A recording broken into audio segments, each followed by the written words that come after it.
Good morning, students. This is the fifth lecture video of Unit 1, and this video is on most important topic, that is error.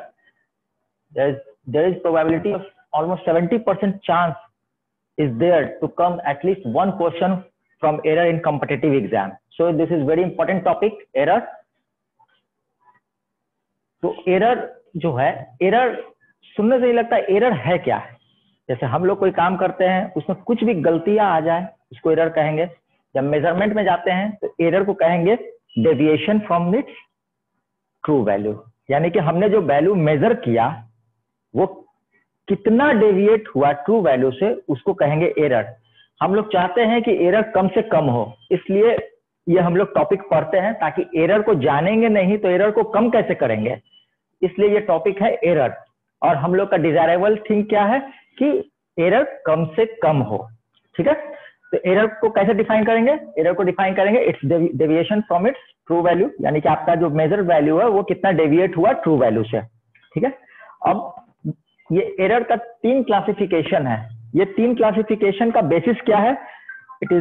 इसका basis है source, mode of propagation, probability of occurrence, magnitude. इन सभी को लेकर 3 category में error को बांटा गया है। 3 कैटेगरी में, अलग अलग जगह कुछ और कैटेगरी भी लिखे हुए हैं, बट हम लोग यहाँ पे मेनली 3 कैटेगरी में इसको बांटेंगे। First category is gross error. तो ग्रॉस एरर में हम लोग ग्रॉस एरर में जो होता है वो the error due to human factor, आदमी के कारण, इंसान के कारण जो एरर उसमें ऐड हुआ, तो उस एरर को ऑन एंड होल लेंगे ग्रॉस एरर में। ठीक है, तो ग्रॉस एरर में इसको करते हैं। तो ये ग्रॉस एरर में, जैसे इसका एग्जांपल हुआ carelessness due to during reading. हम लोग रीडिंग लेने समय कुछ केयरलेसनेस दिखा दिए होंगे, केयरलेस। अब जैसे कि रीडिंग जैसे लेना है तो रीडिंग लेने का अपना एक स्टैंडर्ड तरीका है। अब गए, ऑन किए, जल्दी से देखे क्या है, जल्दी नोट कर दिया है, this is the wrong method. उसमें एरर आने का प्रोबेबिलिटी बहुत ज्यादा होता है। तो ये एक हो गया। सेकंड है इसमें selection of instrument with an improper range. जैसे कि आपने एक मल्टीमीटर देखा होगा, मल्टीमीटर में अलग अलग स्विच कर सकते हैं। जैसे वोल्टेज ही नापना है तो मल्टीमीटर में अलग अलग स्केल दिया रहेगा। एक रहेगा 0 से 3 वोल्ट, एक रहेगा 3 से 30 वोल्ट, एक रहेगा 30 से 300 वोल्ट। तो this range gives better result when your reading is in between 0 to 3, and this range gives a better result when your reading, when you want to take reading in between 3 to 30 and this 30 to 300। अब अगर इसमें जाके 3 volt नापने लगेंगे, 3 volt तो ही देगा, एकदम देगा, क्यों नहीं देगा, ये मल्टीमीटर है।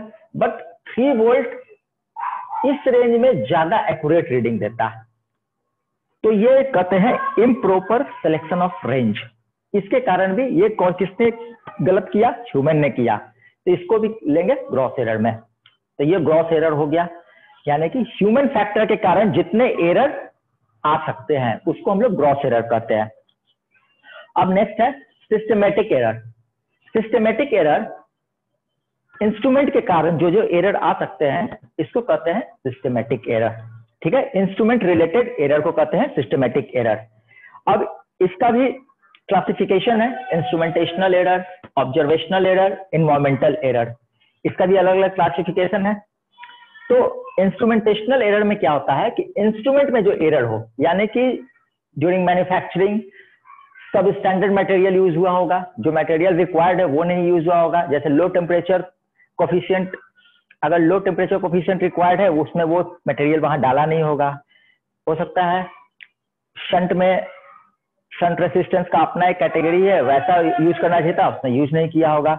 मतलब जैसा भी मैन्युफैक्चरिंग में, डिजाइन में या मेथोडोलॉजी में जो भी मैन्युफैक्चरर जो है वो उसने गलती किया, उसके कारण जो एरर आता है उसको कहते हैं इंस्ट्रूमेंटेशनल एरर। इसका एग्जाम्पल भी कुछ है नोट्स में। ये सारे एग्जाम्पल हम लोग आगे के चैप्टर में जब हम लोग पढ़ेंगे तब ज्यादा बेटर अंडरस्टैंडिंग से आप लोग समझ सकते हैं। ठीक है, अब वोल्ट मीटर में लोडिंग इफेक्ट आ जाए ड्यू टू लो सेंसिटिविटी, ये सब आगे के चैप्टर में हम लोग देखेंगे अच्छे तरीके से। नेक्स्ट है, ये देख लेते हैं इन्वायरमेंटल एरर। इन्वायरमेंटल एरर जो इन्वायरमेंट के कारण आया। Since during lecture 1 I am telling about environmental condition, याद आ रहा है? इन्वायरमेंटल कंडीशन के बारे में हम तब से बोल रहे थे कि एक टेम्परेचर, ह्यूमिडिटी, फिर उसमें कोई स्ट्रे मैग्नेटिक फील्ड ना हो, ये सब इसके कारण जो एरर आएगा इसको कहेंगे इन्वायरमेंटल एरर। आपका लेंथ, जहां पे लेंथ मेजरमेंट होता है वहां पे 18 डिग्री सेंटीग्रेड से नीचे होना चाहिए टेम्परेचर। आपने जाके 25 डिग्री सेंटीग्रेड पे एसी मान लीजिए खराब हो गया या करंट ऑफ हो गया, उस रूम का टेम्परेचर 25 से ज्यादा हो गया, 30 तक हो गया, आप गए जाके रीडिंग ले लिया, ये गलत है। ये सब क्या कहेंगे? इस टाइप के एरर को कहेंगे इन्वायरमेंटल एरर। और इन्वायरमेंटल एरर में सबसे अच्छा एग्जांपल आप लोगों को बताते हैं। आप लोगों ने देखा होगा कि नहीं देखा होगा, पहले का ब्लैक एंड व्हाइट टीवी होता था। तो ब्लैक एंड व्हाइट टीवी में जैसे ही बगल वाले रूम में कुकर पे अगर कुछ खाना पकता था और कुकर जोर से आवाज करता था तो ये झिलमिल झिलमिल झिलमिल हो जाता था। तो ये जो एरर आया ये टीवी में, ये क्यों आया? उस नॉइज के कारण आया, कुकर के नॉइज के कारण। क्योंकि इसमें ये इतना हाई टेक्नोलॉजी से बना हुआ टीवी तो था नहीं। आज से ये 30 साल 35 साल पहले का ये सब टीवी है। उस समय नॉइज को कम से कम किया जाए, उतना टेक्नोलॉजी एडवांस नहीं था। आज के डेट में हो चुका है। तो ये झिलमिल किया। फिर उसी तरीके से मान लीजिए इसका जो तार था जो एंटीना में जाके लगता था, ये जो तार होता था एंटीना में लगता था, उस तार के बीच से अगर आप करंट का वायर ले जाते उसमें भी ये झिलमिल झिलमिल होने लगता था। तो यानी कि पावर केबल और नेटवर्क केबल में एक दूरी होना चाहिए। हमने बहुत अच्छे गवर्नमेंट फॉर्म में देखा, क्या पता उन लोग का कैसा था, कि वहां पे पावर केबल और नेटवर्क केबल एक ही रड में से ले गए थे, जो कि एकदम ब्लंडर है। पावर केबल और नेटवर्क केबल अलग अलग रॉड से जाएंगे और दोनों के बीच में मिनिमम 1 मीटर दूरी भी रहेगा। क्योंकि स्ट्रे मैग्नेटिक फील्ड जो पावर केबल के कारण हो सकता है, हाई वोल्टेज के कारण, वो नेटवर्क केबल में इंड्यूस कर सकता है। तो ये सारे जो एरर है this come under environmental error. बाद में उनके यहाँ नेटवर्क खराब होगा तो वो बोलेंगे क्यों हो गया, पता नहीं, सब चीज तो सही है। तो ये सब चीजें जो है स्टार्टिंग से ही देखना चाहिए। नेक्स्ट है ऑब्जर्वेशनल एरर। ऑब्जर्वेशनल एरर जो होता है आपके ऑब्जर्वेशन के कारण, जैसे कि मान लीजिए आपके एक फ्रेंड है, वो वेइंग मशीन पे खड़ी हुई। वेइंग मशीन जो है वो नीडल वाला सिस्टम है, उसमें वेइंग मशीन में नीडल वाला सिस्टम है। तो वो खड़ी होती है। अब एक इसकी यहाँ पे एक फ्रेंड है और एक यहाँ फ्रेंड है। अगर ये देखेगी तो वेइंग मशीन का नीडल कुछ इधर दिखेगा, ये देखेगी तो वेइंग मशीन का नीडल इधर दिखेगा। ये दोनों जो ये इसकी दोस्त जो है 1 और 2 दोनों गलत बोलेगी। दोनों रीडिंग एक ज्यादा करके बोलेगी, एक कम करके बोलेगी। ऐसे ही आप नीडल को जब इधर से देखिएगा तो कुछ अलग नजर आएगा, उधर से देखिएगा तो थोड़ा अलग नजर आएगा। दोनों का रीडिंग ये दोनों देखेगी, गलत रीडिंग बोलेगी। आपको परपेंडिकुलर एकदम नीचे ऐसे करके देखना होगा, एकदम आई कांटेक्ट, वो सही है। तो ये जो ऑब्जर्वेशन जो हुआ, ऑब्जर्वेशन में जो गलत हुआ, इसको हम लोग लेते हैं ऑब्जर्वेशनल एरर। यानी कि ऑब्जर्वेशन का जो मेथोडोलॉजी है कि हमको एकदम परपेंडिकुलर होना चाहिए। बाद में तो इस पे बहुत अच्छा काम हुआ था। क्या किया था कि अंदर में एक ग्लास डाल दिया गया था, ग्लास। अब इस नीडल का, अगर एक नीडल है तो आपको एग्जैक्ट रीडिंग इस नीडल का इस स्केल पे, जो ये स्केल है, इमेज आपको दिखाई ना दे, यानी कि इसका इमेज जस्ट नीडल का इमेज इसके नीडल के नीचे हो जाए, वहां पे जो रीडिंग लेंगे वही एग्जैक्ट रीडिंग होगा।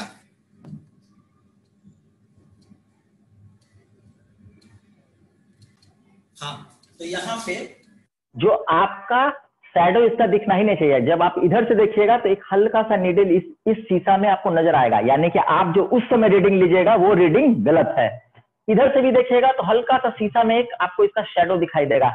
जो शीशा में उसका इमेज अगर दिखाई दे दिया, मिरर में, ये जो मिरर है उसमें उसका अगर इमेज दिखाई दे दिया, वो आपका रीडिंग गलत है।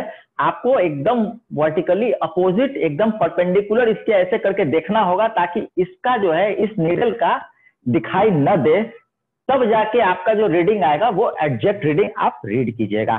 तो ये सब एरर आता है ऑब्जर्वेशनल एरर में, इसको कहते हैं error due to parallax error है। नेक्स्ट है, लास्ट वन है रैंडम एरर।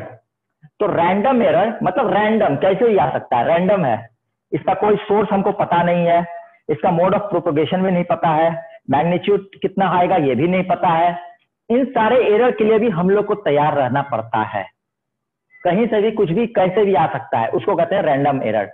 इसको पढ़ने के लिए, रैंडम एरर के लिए मैथमेटिक्स में पूरा का पूरा टॉपिक ही है रैंडम वेरिएबल। रैंडम वेरिएबल वहां पे है। तो रैंडम वेरिएबल में mean, median, mode, variance, deviation, standard deviation करके निकालते हैं। स्टैटिस्टिकल पूरा मेथड है उसका, स्टैटिस्टिकल मेथड से पूरा रैंडम वेरिएबल पढ़ते हैं और उस मेथड को पढ़ के रैंडम एरर को हम लोग कंट्रोल करते हैं। ठीक है, तो ये रैंडम वेरिएबल थोड़ा हाई हो गया है, बस इसमें इतना आप लोग जानिए कि जिसका सोर्स हमको पता नहीं है। सिस्टमेटिक एरर जो इंस्ट्रूमेंट के कारण है, जो ग्रॉस एरर था वो ह्यूमन के कारण। ये हो गया एरर का क्लासिफिकेशन। अब है एरर में कैलकुलेटिव पार्ट। एरर कैलकुलेशन से एक क्वेश्चन रहता ही है, ये तो हो सकता है ये इधर इन लोग जितना क्लासिफिकेशन है इससे क्वेश्चन बन सकता है, थ्योरेटिकल क्वेश्चन, और एक न्यूमेरिकल क्वेश्चन लिमिटिंग पार्ट होता है जो कि हम लोग नेक्स्ट वीडियो में देखेंगे। ठीक है, ओके।